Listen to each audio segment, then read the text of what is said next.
आज हम अपना केमिस्ट्री में क्वांटम मैकेनिक्स का कोर्स कंटिन्यू करने वाले हैं। तो बेसिकली पिछली बार हमने उन सब एक्सपेरिमेंट्स के बारे में देखा था, जैसे कि फोटो इलेक्ट्रिक इफेक्ट, डेवोस्लेट एक्सपेरिमेंट, जिससे हमने पता लगाया था कि मैटर और लाइट दोनों वेव पार्टिकल डुअलिटी शो करते हैं। आज हम क्वांटम मैकेनिक्स में वेव फंक्शन के बारे में देखेंगे। तो बेसिकली क्वांटम मैकेनिक्स को पढ़ने के लिए हमारे पास 3 फॉर्मुलेशंस है। फर्स्ट है हमारे पास वेव मैकेनिक्स, जो कि हमें स्क्रोडिंगर ने दी थी। दूसरी है हमारे पास मैट्रिक्स मैकेनिक्स, जो कि वर्नर हाइजेनबर्ग ने इंट्रोड्यूस की थी। थर्ड है हमारे पास पाथ इंटीग्रल फॉर्मुलेशन, जो कि रिचर्ड फाइमन ने दी थी। तो हमारे कोर्स के लिए हम वेव मैकेनिक्स पढ़ेंगे, जिसमें बेसिकली पार्टिकल्स को उनके वेव फंक्शन के अकॉर्डिंग एक्सप्लेन किया जाता है। वेव फंक्शन एक पार्टिकल की पोजीशन पे और टाइम पे डिपेंड करता है। जैसे कि हमने पता है क्लासिकल मैकेनिक्स में किसी भी बॉडी के बिहेवियर को एक्सप्लेन करने के लिए हमें बस उसके पोजीशन का और मोमेंटम का पता लगाना ज़रूरी है।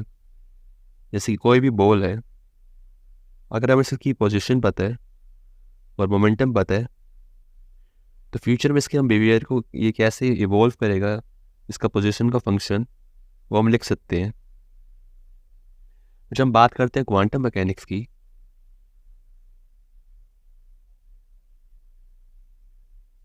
क्वांटम मैकेनिक्स में हम इलेक्ट्रॉन्स, जो कि वेव पैकेट्स की फॉर्म में एग्जिस्ट करते हैं, उनके बिहेवियर एक्सप्लेन करने के लिए हम वेव फंक्शंस का यूज़ करते हैं, जो कि बेसिकली पोजीशन पे और टाइम पे डिपेंड करते हैं। वेव फंक्शंस बेसिकली जब एक स्क्रोडिंगर इक्वेशन को सोल्व करेंगे,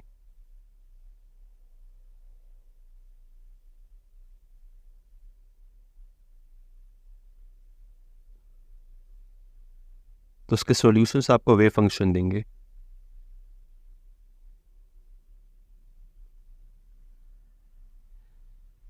वेव फंक्शंस की कुछ बेसिक प्रॉपर्टीज़ होती है जो उन्हें फॉलो करनी पड़ती है अगर वो एक्सेप्टेबल है तो। जैसे कि फर्स्ट ऑफ ऑल वो वन वैल्यूड फंक्शंस होने चाहिए।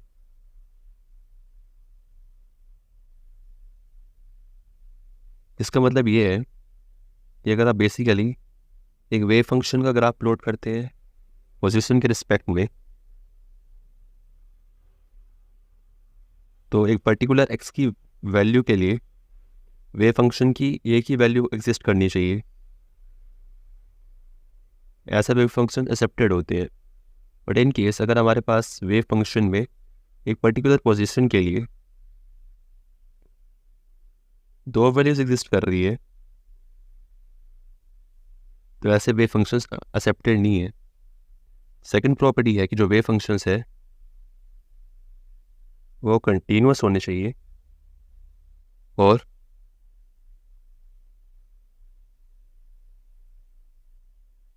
उनके जो डेरिवेटिव्स हैं वो भी कंटिन्यूअस होने चाहिए। इसका मतलब ये है कि वेव फंक्शन कंटिन्यूअस होना चाहिए। अगर उसके बीच में कहीं पे किसी पर्टिकुलर पॉइंट पे वो कंटिन्यूअस नहीं है, तो ये ऐसे वेव फंक्शन एक्सेप्टेड नहीं है। और जब बात करते हैं डेरिवेटिव की, तो बेसिकली आप ये भी कह सकते हैं कि जो वेव फंक्शंस है वो अपनी डोमेन में डिफरेंशिएबल होने चाहिए। जैसे कि एक पर्टिकुलर आप वेव फंक्शन ले और अचानक से उसका स्लोप चेंज हो जाए, तो वेव फंक्शन इस पॉइंट पे डिफरेंशिएबल नहीं है, तो ऐसे वेव फंक्शंस एक्सेप्टेड नहीं है क्वांटम मैकेनिक्स में। और हमारी फोर्थ प्रॉपर्टी है जो वेव फंक्शंस है वो स्क्वायर इंटीग्रेबल होने चाहिए। स्क्वायर इंटीग्रेबल का मतलब ये है बेसिकली जो वेव फंक्शंस होते हैं वो कॉम्प्लेक्स वैल्यूड फंक्शंस है, खुद की कोई फिजिकल सिग्निफिकेंस नहीं है।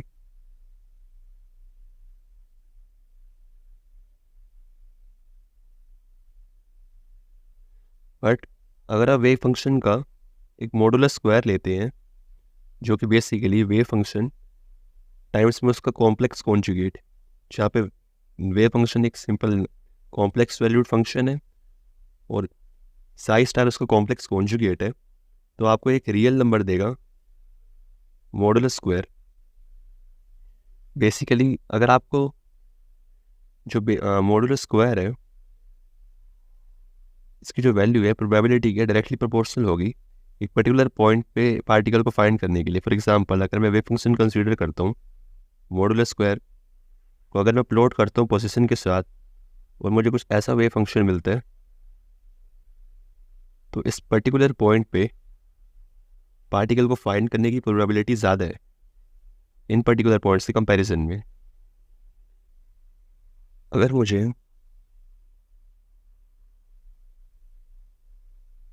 एक वेव फंक्शन पता है और मुझे पर्टिकुलर ए से बी के बीच में, इस रेंज के बीच में पार्टिकल को फाइंड करने की प्रोबेबिलिटी को पता लगाना है, यानी कि मुझे प्रोबेबिलिटी निकालनी है पार्टिकल को फाइंड करने की, वो किसी पर्टिकुलर पॉइंट पे ना करके एक इंटरवल पे निकालनी है, तो उसे निकालने के लिए मुझे वेव फंक्शन के मॉडुलस स्क्वायर को पोजीशन के साथ इंटीग्रेट करना पड़ेगा ए से बी तक। ऐसे ही जब आप 3D में बात करते हैं तो 3D में हम पोजीशन में ना करके वेव फंक्शंस को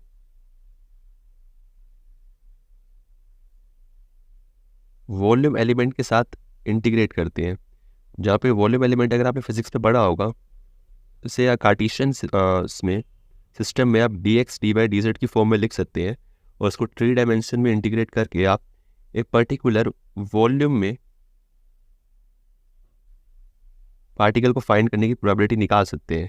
जैसे कि आप आगे हाइड्रोजन एटम के केस में देखेंगे कि जो उसके एस सबशेल या पी सबशेल होते हैं उसे 3D में कोई एक पर्टिकुलर लोकेशन पे फाइंड करने की प्रोबेबिलिटी क्या है। हम बात करते हैं, हम जानते हैं कि जो टोटल प्रोबेबिलिटी होती है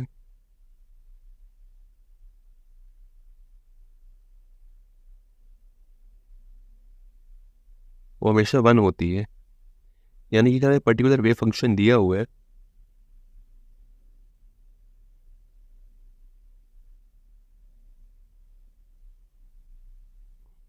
और इसे हम इंटीग्रेट करते हैं पूरे की पूरी नंबर लाइन पे, यानी कि -∞ से +∞, तो हमें 1 मिलना चाहिए। बट बेसिकली आप कुछ ऐसे वेव फंक्शन से डील करेंगे जिनकी मॉडुलस स्क्वायर को अगर आप -∞ से +∞ तक इंटीग्रेट करते हैं तो आपको एक नंबर मिलता है n, जो कि फाइनाइट होना चाहिए। अगर वेव फंक्शन एक्सेप्टेड है तो अब आपको यहाँ पे 1 चाहिए था और उसकी जगह आपको n मिले, तो यहाँ पे 1 करने के लिए आपको n को इससे डिवाइड करना पड़ेगा। तो आप n को इस जगह 5 स्क्वायर के नीचे ला सकते हैं और से इंटीग्रेट करके आपको 1 मिल गया। तो अगर आप इस इक्वेशन को और इस इक्वेशन को कंपेयर करेंगे तो आप लिख सकते हैं जो वेव फंक्शन की वैल्यू है वो साई के अगर √n से डिवाइड करके आपको वैल्यू मिलेगी। इस प्रोसीजर को हम नॉर्मलाइजेशन कहते हैं।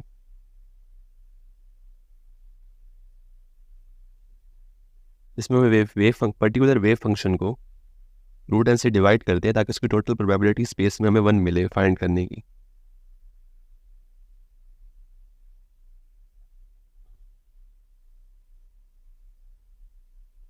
तो स्क्वायर इंटीग्रेबल फंक्शंस का मतलब होता है कि अब ये जो वेव फंक्शन है इसका स्क्वायर इंटीग्रेबल होना चाहिए और इसे इंटीग्रेट करके आपको इन्फिनिटी ना मिले, एक फाइनाइट वैल्यू मिले।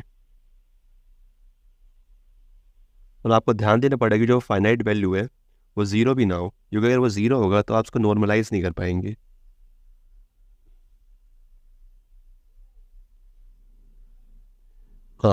इसके बाद हम अगर बात करें जो वेव फंक्शंस है वो कॉम्प्लेक्स वैल्यूड फंक्शंस है, यानी कि वो a+i/b की फॉर्म में होंगे।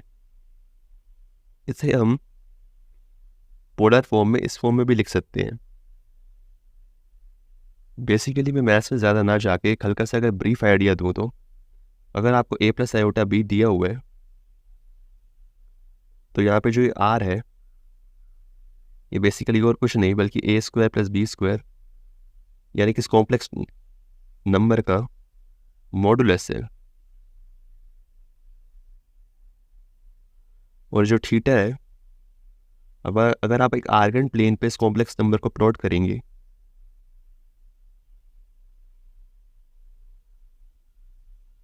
तो ये एंगल है जो एक्स एक्सिस के साथ बनाते हैं।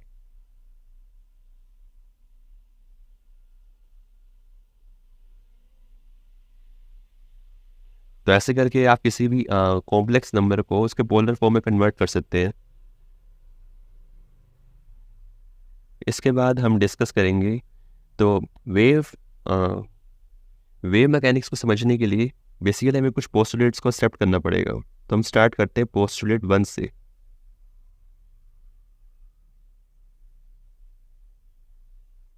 पोस्टुलेट 1 कहते हैं कि a state of a system can be fully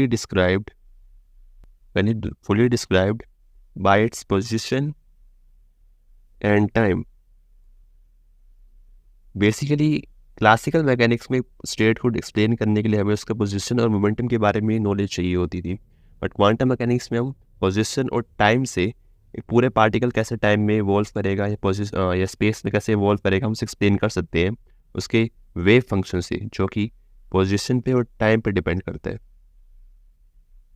basically अगर मैं एक सिंपल लैंग्वेज में बोलूँ तो आप कह सकते हैं जो वेव फंक्शन होगा वो एक continuous differentiable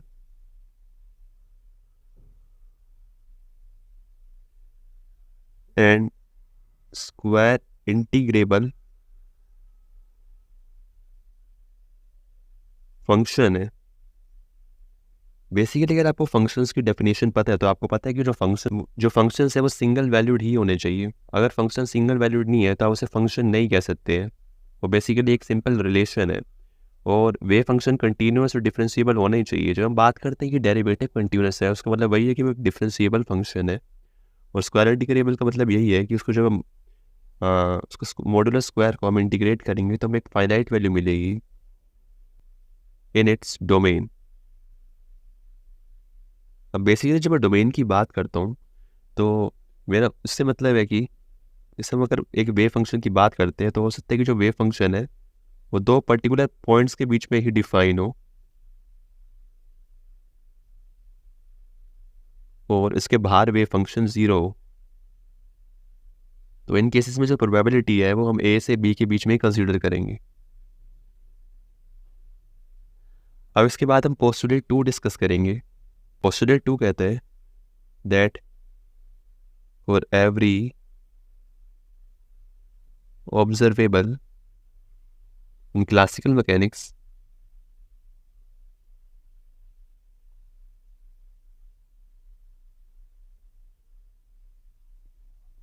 there will be an operator in quantum mechanics।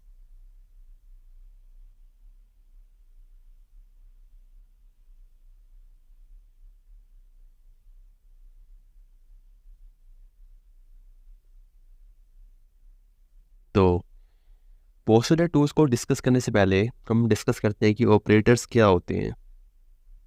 Basically operators आपने ज़रूर फिजिक्स में सुना होगा। जैसे कि अगर मैं एग्जांपल बात करता हूँ तो आपने डिस्कस किया होगा डेल ऑपरेटर के बारे में।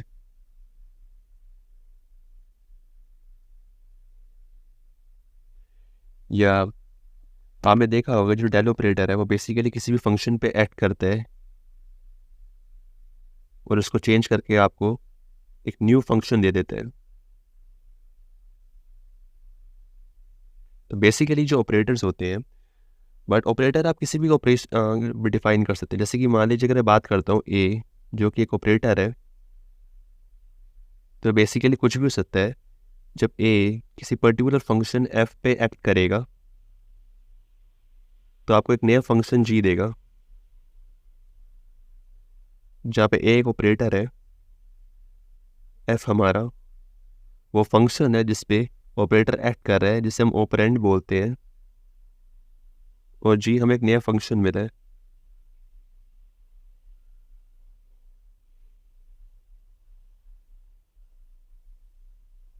अब अगर हम बात करें कि ए क्या हो सकता है, तो ए लिटरली कोई भी ऑपरेशन परफॉर्म कर सकता है। जैसे कि हम कह सकते हैं कि बेसिकली अगर मैं एग्जांपल की बात करूं, अब लिख सकते हैं कि ए जब एफ पे एक्ट करेगा तो इसका ऑपरेशन कुछ ऐसे डिफाइन है कि ये जो नया फंक्शन देगा वो पुराने फंक्शन के साथ एक्स मल्टीप्लाई कर देगा। तो आप कह सकते हैं कि जो ए एफ पे एक्ट करेगा तो ये फंक्शन को स्क्वायर कर देगा, या आप ऐसे भी डिफाइन कर सकते हैं जब ऑपरेटर एफ पे एक्ट करेगा तो उसका पार्शियल डेरिवेटिव दे देगा एक्स के साथ।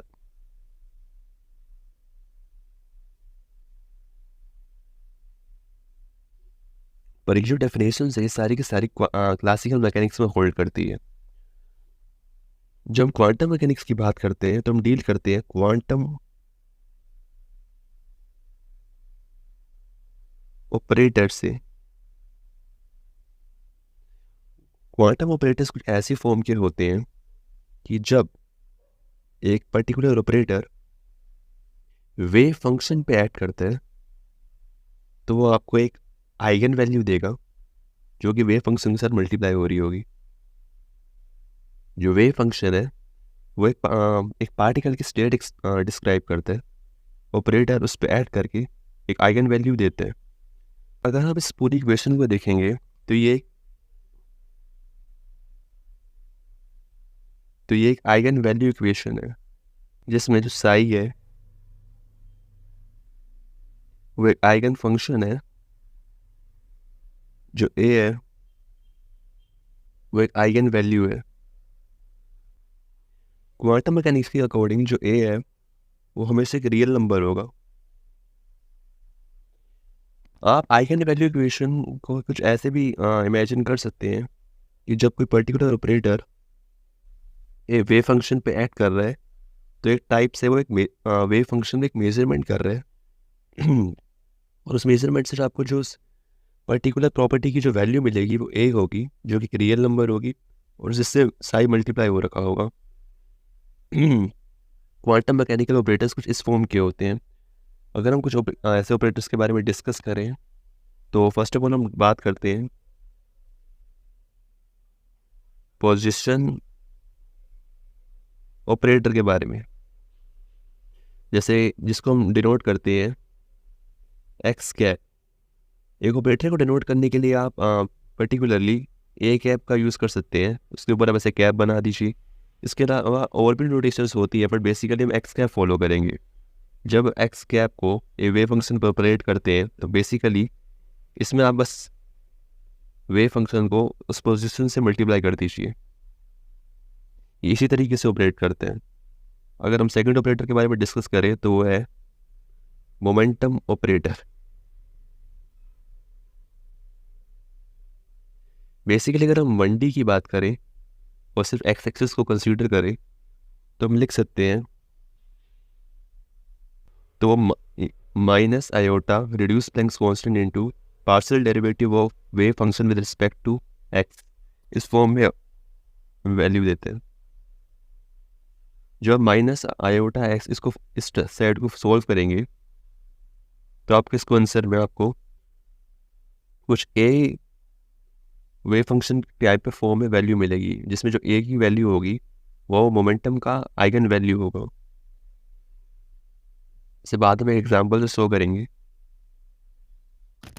मोमेंटम ऑपरेटर के बाद हम डिस्कस करेंगे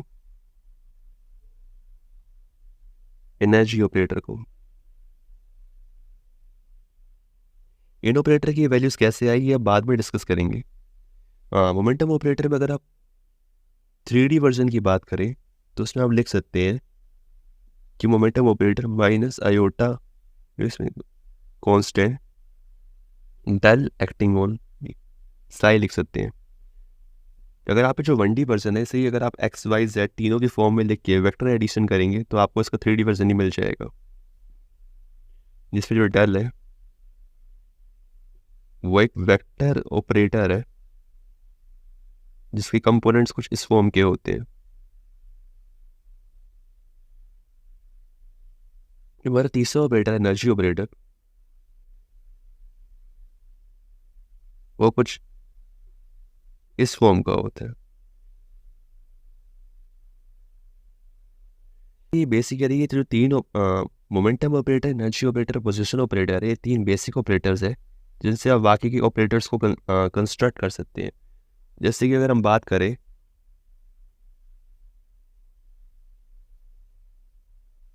काइनेटिक एनर्जी ऑपरेटर की, तो काइनेटिक एनर्जी की वैल्यू बेसिकली हमारे पास p²/2m होती है, जिसमें अगर आप मोमेंटम ऑपरेटर की वैल्यू डालेंगे और सोल्व करेंगे तो आपको मिलेगा minus reduce Planck's constant square upon 2m p² upon dx², जो कि साई पे से ऐड कर रहा होगा। ये वैल्यू कैसे आई, इसका अगर हम डेरिवेशन देखें तो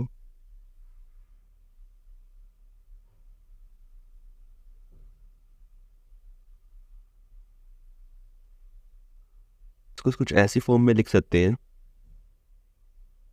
कि जो मोमेंटम ऑपरेटर है वो वेव फंक्शन पे 2 बार ऐड किया,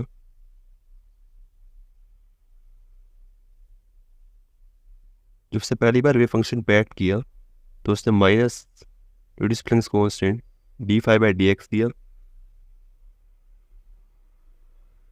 फिर जब उसने दूसरी बार वेव फंक्शन पे ऐड किया उसने दोबारा माइनस रिड्यूस प्लैंक्स कांस्टेंट का स्क्वायर देके इस फॉर्म में आया। जिसको अगर आप सोल्व करेंगे तो आपको ये फॉर्म मिल जाएगी।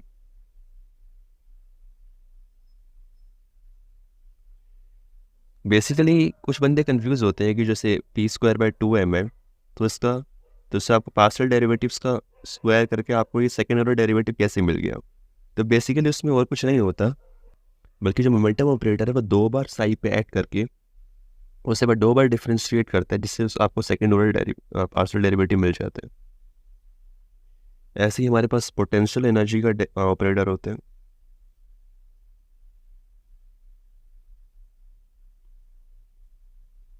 पोटेंशियल एनर्जी का ऑपरेटर बेसिकली थोड़ा बहुत पोजीशन ऑपरेटर की तरह ही एक्ट करते हैं। अगर आप बेसिकली पोटेंशियल एनर्जी के ऑपरेटर को साइड पे ऑपरेट करेंगे तो आपको डायरेक्टली वैल्यू मिल जाएगी, ये आइगन वैल्यू मिल जाएगी जो वेव फंक्शन के साथ मल्टीप्लाइड फॉर्म में होगी। अगर हम पोटेंशियल एनर्जी की बात करते हैं तो क्वांटम मैकेनिक्स में पोटेंशियल एनर्जी डिफरेंट फॉर्म्स की हो सकती है। जैसे अगर हम बात करें तो पोटेंशियल एनर्जी, जैसे कि स्प्रिंग मास सिस्टम को अगर हम कंसीडर करें, या अगर मैं सिंपल बात में बोलूँ तो लैंग्वेज में बोलूँ तो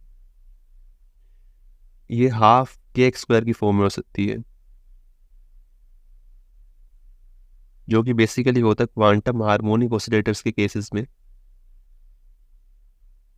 यानी कोई ऐसा क्वांटम सिस्टम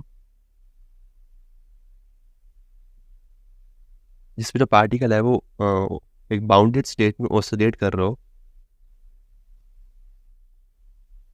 या फिर ये हो सकती है इसमें इलेक्ट्रोस्टैटिक अट्रैक्शन हो। क्वांटम हार्मोनिक ऑसिलेटर्स में हाफ kx² है, ये 3D में आप इसे हाफ kx² + y² + z² भी लिख सकते हैं। हम क्लासिकल मैकेनिक्स में क्वांटिटी डिफाइन करते हैं h, जिसे हम कहते हैं हैमिल्टोनियन। अगर आपने फिजिक्स पढ़ी है तो ज़रूर आपने हैमिल्टोनियन मैकेनिक्स के बारे में सुना होगा। तो जो हैमिल्टोनियन है बेसिकली वो kinetic energy plus potential energy का सब है। आप ये भी कह सकते हैं कि एक लोएस्ट सिस्टम में हैमिल्टोनियन की जो वैल्यू है वो टोटल एनर्जी के से इक्वल होती है। तो जो हैमिल्टोनियन ऑपरेटर है उससे आप डिफाइन कर सकते हैं kinetic energy operator plus potential energy operator वो अब देख सकते हैं काइनेटिक एनर्जी ऑपरेटर की वैल्यू हमारे पास आई थी एक 1D सिस्टम में माइनस रिड्यूस कांस्टेंट 2 mm इस फॉर्म में, प्लस में जो पोटेंशियल एनर्जी की वैल्यू हमारे पास आई थी इस फॉर्म में। तो ये हमारा हैमिल्टोनियन ऑपरेटर। ऐसे ही करके आप एंगुलर मोमेंटम ऑपरेटर भी डिराइव कर सकते हैं। अगर मैं बात करूं एंगुलर मोमेंटम ऑपरेटर की,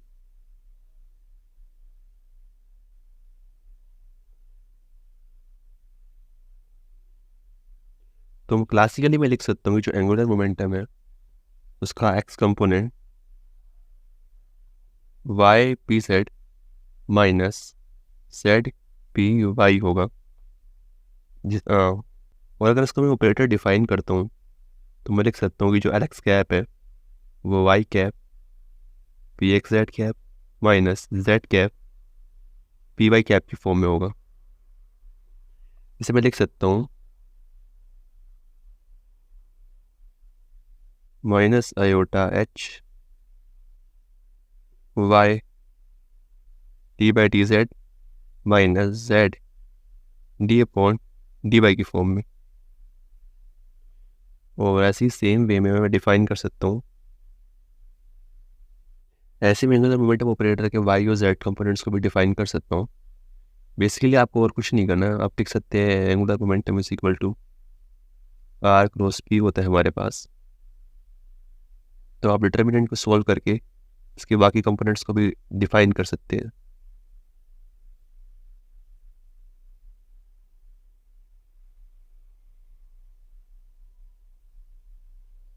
तो ऐसे हमने एंगुलर मोमेंटम ऑपरेटर को भी डिफाइन कर दिया। अब हम डिस्कस करेंगे पोस्टुलेट थ्योरी। डिस्कस करने से पहले से मैं एक कंसेप्ट डिस्कस करना चाहता हूँ जो कि है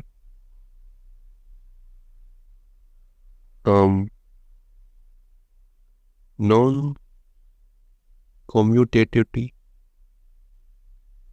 ऑफ ऑपरेटर्स।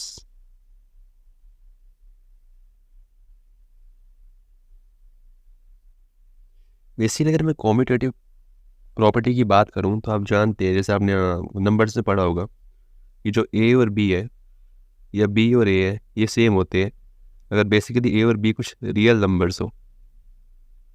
बट अगर मैं बात करता हूँ कि अगर ए और बी ऑपरेटर्स हैं जो कि पर्टिकुलर फंक्शन साई पे एक्ट कर रहे हैं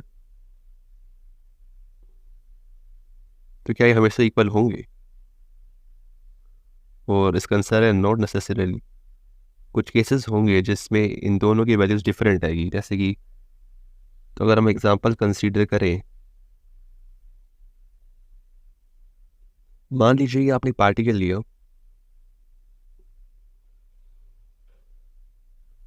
हम इसे 1D में कंसीडर कर रहे हैं।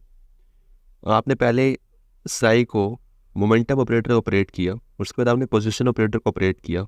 अगर फिजिकली आप इसका मीनिंग की बात करते हैं तो इसका मतलब ये है कि आप वेव फंक्शन में पहले मोमेंटम मेज़र कर रहे हैं और मोमेंटम मेज़र करने के बाद आप पोजीशन मेज़र कर रहे हैं। अगर मैं इसकी वैल्यू को इक्वेट करूँ तो मेरे पास आता है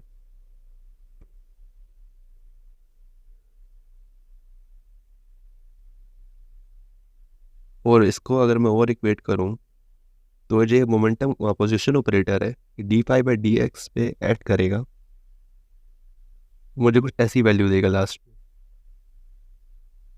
बट अगर इसकी जगह में पहले पोजीशन ऑपरेटर को ऑपरेट करूं तो मेरे पास आएगा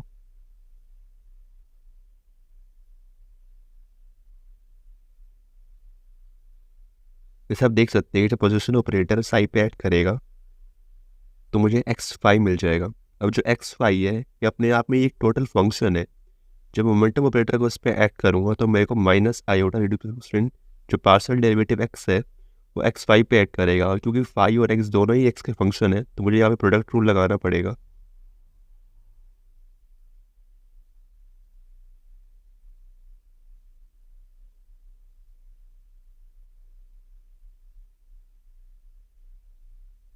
इसे अगर मैं खोल के लिखूँ तो मेरे पास आएगा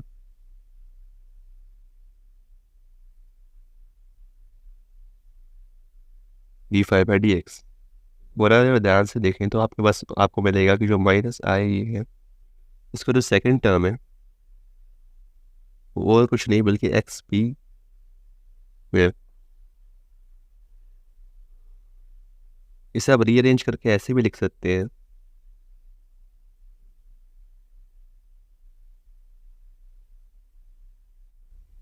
तो अगर अगर मैं इसमें से एक को कॉमन ले लूँ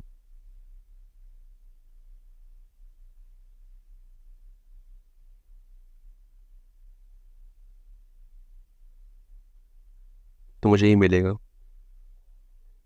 मैं इसको ऐसी फॉर्म में भी लिख सकता हूँ equal to iota h. Basically इस नोटेशन का मतलब होता है A B minus B A. ये ऑपरेटर्स में यूज़ होने वाली एक नोटेशन जिसका मैं यूज़ कर सकता हूँ, ये आयोटा एच के इक्वल होगा। तो आप देख सकते हैं कि अगर ये जो टोटल पूरी क्वांटिटी है अगर यहाँ पे ज़ीरो होती तो एक्स और बी कम्यूट करते, यानी कि अब अगर आप एक पार्टिकल के लिए जैसे कि इलेक्ट्रॉन के लिए अगर आप पोजीशन पहले मेजर करें बाद में मोमेंटम मेजर करें या पहले मोमेंटम मेजर कर ले बाद में पोजीशन मेजर करें, कोई फ़र्क नहीं पड़ेगा। पर यहाँ पे क्वांटिटी ज़ीरो ना होगी। क्वांटम मैकेनिक्स में ये जो आयोटा एक्स है ये नॉन ज़ीरो है। इसका मतलब कि अगर आप पहले पोजीशन मेजर करेंगे और बाद में मोमेंटम मेजर करेंगे या पहले मोमेंटम मेजर करेंगे बाद में पोजीशन मिलेंगे फिर मेजर करेंगे तो आपको डिफरेंट आइगन वैल्यूज़ मिल सकती है। और कमाल की बात तो ये है कि जो ये रिलेशन है एक्स पी वाला, ये सबसे पहले स्क्रोडिंगर ने फाइंड ना करके इसे हाइजेनबर्ग ने फाइंड किया था। तो आपने वो फेमस रिलेशन तो सुना ही होगा,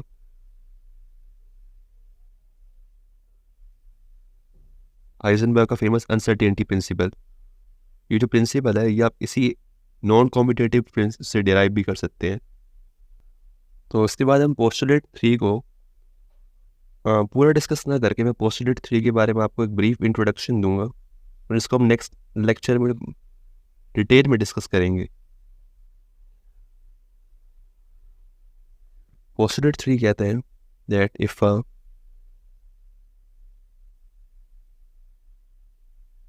measurement is done on observable, the only possible values one can get is the eigenvalue of A।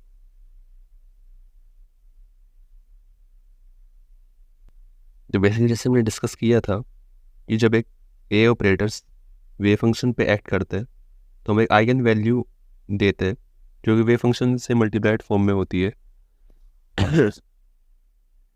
ये जो हमारे पास ऑपरेटर्स हैं ए, इनकी दो प्रॉपर्टीज़ होती है। फर्स्ट ऑफ ऑल ये लीनियर होते हैं और सेकंड ये हर्मिशियन होते हैं। अब लीनियर और हर्मिशियन से क्या मतलब है हम नेक्स्ट लेक्चर में डिस्कस करेंगे। इस लेक्चर के लिए मैं एक होमवर्क देना चाहता हूँ। जैसे कि आपके पास पोजीशन ऑपरेटर है,